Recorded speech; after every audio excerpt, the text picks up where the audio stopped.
And as we continue to clean up days after the blizzard, here's the latest on the recovery efforts. Out-of-state plows have arrived in Massachusetts and Rhode Island to help clear the roads. Fall River's travel ban has been lifted and efforts to restore power on the Cape continue, where more than 40,000 customers are still without power. We continue to track the persistent impacts of this blizzard on our local schools. Districts have made a wide spectrum of decisions. Warwick, Newport, and Fall River have canceled school for the rest of the week, while others are remote. But one district returned to in-person classes today. Our Kate Wilkinson joins us live outside Burrillville High School, where class was in session. Kate?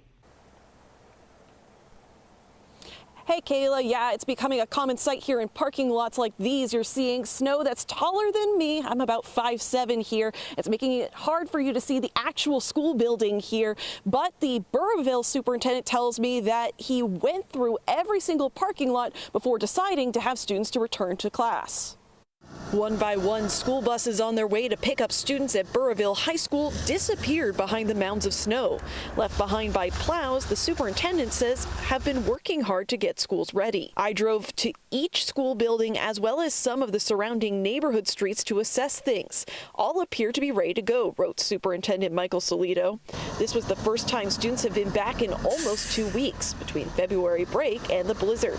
But Burrillville's decision to do in-person learning Thursday was a bit of an outlier. In North Kingstown and East Providence, schools remain closed through the end of this week, while other districts have turned to remote learning. In Johnston, getting everyone online came with its challenges. School vacation is over, but no, it's not. We have a lot of snow and a lot of Chromebooks to distribute. Principal Matthew Chonis at Ferry Middle School says he has spent the last few days trying to get laptops to roughly 150 students. The logistics of that was difficult because of the snow and the ice. Chonis says they opened the school up so parents could pick up laptops, but when he checked his email, he knows some families were still snowed in. I was coming in anyways. I have a truck. With a list of addresses and a stack of Chromebooks, Chonis says that he personally delivered some of those laptops to students' homes over the last several days. The roads were not great. Of course, they were appreciative.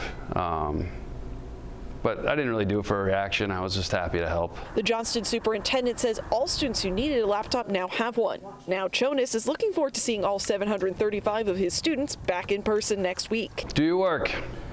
Listen to your parents, and we'll be back on Monday.